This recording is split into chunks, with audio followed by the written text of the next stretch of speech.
아살람 알레이쿰 카이로에서 이집트에는 피라미드가 전부라고요. 사실 이집트 하면 피라미드가 제일 먼저 연상이 되고, 아무리 피라미드가 유명하고 역사적이나 문화적으로 의미가 있다 할지라도 그 외에 너무 숨겨진 것들이 많은 보물 같은 나라입니다. 그래서 이집트인들이 직접 소개하는 이집트 관광지에 대해서 알아보는 시간을 갖도록 하겠습니다. 피라미드가 전부는 아니지만 피라미드부터 시작을 하겠습니다. 현지에서 전문적으로 가이드하고 있는 에지딘 씨의 의견을 먼저 들어보도록 하겠습니다. 한국 분들이 피라미드에 대해서 제대로 아시려면 일단 이집트 왕에 대해서 아셔야 합니다. 이집트 왕은 태양신 아들로 살았습니다. 인간하고 신 사이에 있으면서 중개인 역할을 했습니다. 죽으면 태양과 만나서 하나 돼요. 이게 직접 찍었던 사진인데요. 오른쪽 보시면 돌로 만들어진 피라미드인데 왼쪽 보시면 구름 사이에 퍼지는 햇살, 이것도 피라미드처럼 보이는데 이게 왕, 태양 만남을 묘사하는 빌딩입니다. 지금 이집트에 남아있는 피라미드 다 합치시면 한 120개 정도입니다. 최초 피라미드 사카라, 지금 오른쪽에 있는 계단식 피라미드,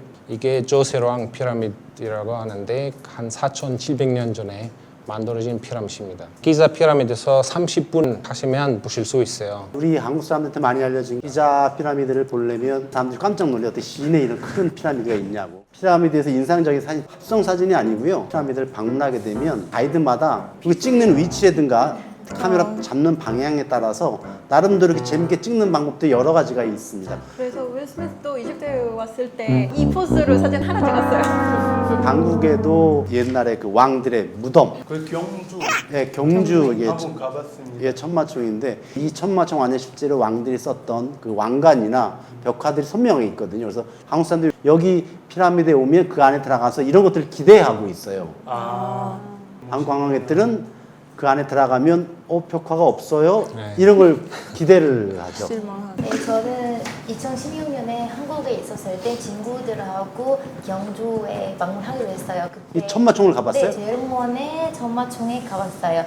너무 크고 들어갈 수 있는 고대 무덤이라서 너무 신기했어요.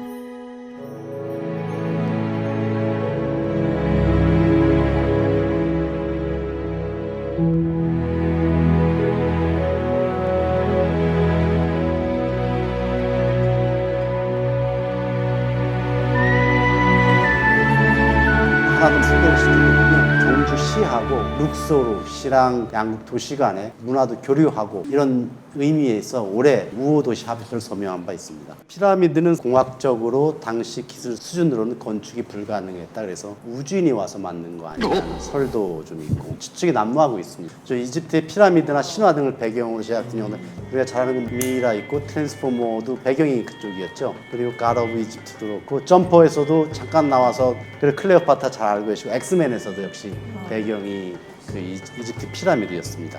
저는 한국에 있었을 때 택시를 탔었거든요. 저는 이집트에 왔습니다. 했더니 기사분이 놀라시면서 와, 이집트가 내가 죽기 전에 꼭 한번 가고 싶은 나라에 이렇게라고 말씀하시더라고요. 이집트 사람이라고 하면 가끔 사람들이 저한테 학교 갈 때 낙타 타고 다니는 거예요. 아, 예. 예. 들어봤는데요. 그건 낙타 안 타고 다니나요?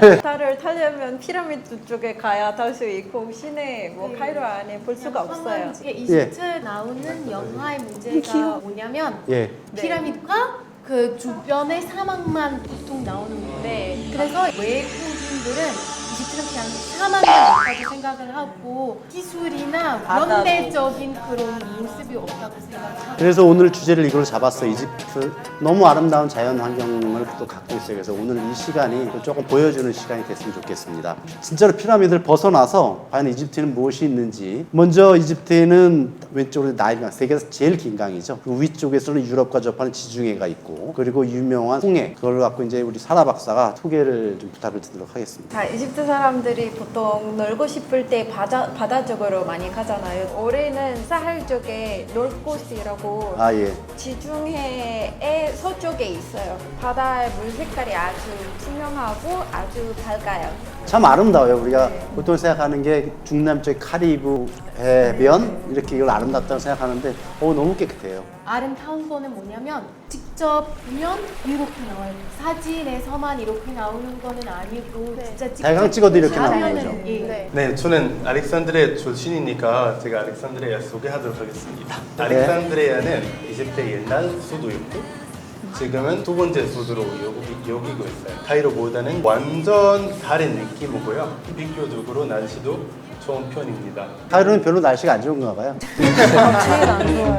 한국에 부산이 있다고 아. 하시면은 이집트는 알렉산드리아. 실제로 많은 관광객들이 카이로보다 알렉산드리아 훨씬 좋다. 네. 이런 저는 분들이 한국 많이 친구 계세요. 데리고 알렉스에 갈 때마다 반응이 항상 똑같대요. 와, 이거 유럽이다. 근데 실제로 가서 보면 건물들이나 옛날 유럽식 스타일이고 네. 좀 오래돼서 그 옛날 그 정치를 그대로 옛날 얼마나 발전했었는지 걸 좀 볼 수가 있는 것 네, 같습니다. 그 로마식으로 추천해 드리는 관광지로는요. 몬타자 궁전이라고. 몬타자 네. 궁전. 되게 경치도 아름답고 사진도 잘 나옵니다. 알렉산드리아 요새 되게 아름답습니다.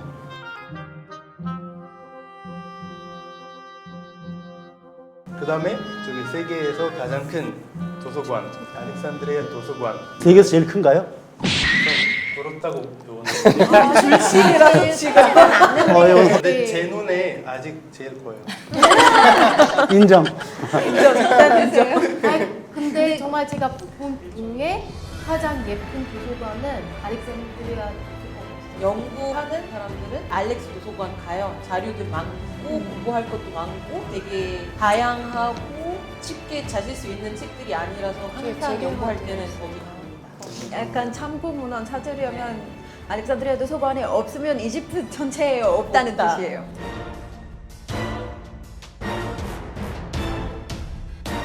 실제로 알렉산드리아 도서관에 가면 좀 도움이 될 만한 책들이 있나요? 바로 검증 들어가잖아요. 옛날에 알렉산드리아 도서관 되게 큰 역할을 했어요. 게다가 알렉산드리아 도서관 바로 옆에 박물관이 있었고 그래서 클레오파트라가 어렸을 때 도서관 자주 다녀서 아는 외국어 한 7개 정도 있었고 지식인이었어요.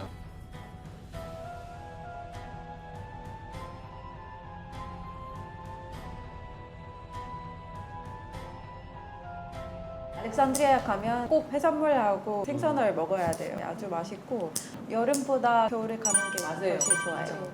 사람 덜 많고 날씨 조금 추운데 유럽 날씨와 로맨틱해요. 비슷해요. 맞아요. 겨울에. 카이로에서 바닷가를 가고 싶다. 그럼 제일 단거리에 있는 게 카이로랑 가장 가까운 곳은 아인수크나예요. 1시간 정도 걸려요. 그리고 아인수크나 건너편에 라스들이 있어요. 2시간 걸려요. 조금 시나이 반도 안쪽으로 내려가면 샤미체이스 있어요. 산호초로 유명하고 스쿠바 다이빙으로 되게 유명해요. 스쿠바 다이빙 면허증을 타고 싶으면 거기 3일 안에 받을 수 있어요. Under the sea, nobody beat us, fry us, and eat us in fricassee.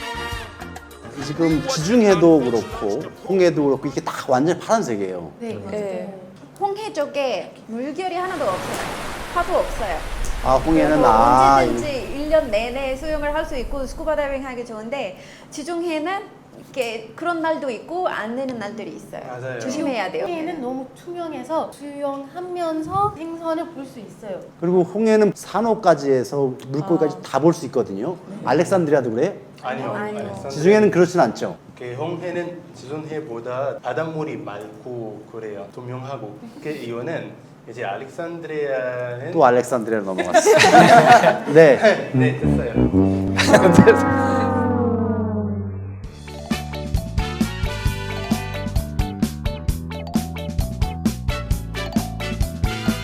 그리고 제가 팁 하나 드릴게요. 이렇게 샤르메시에 가실 거라면 겨울에 가시는 건 맞다고 생각을 해요. 여름에 가시면 외국 사람들에게 너무 좋을 수 있어요.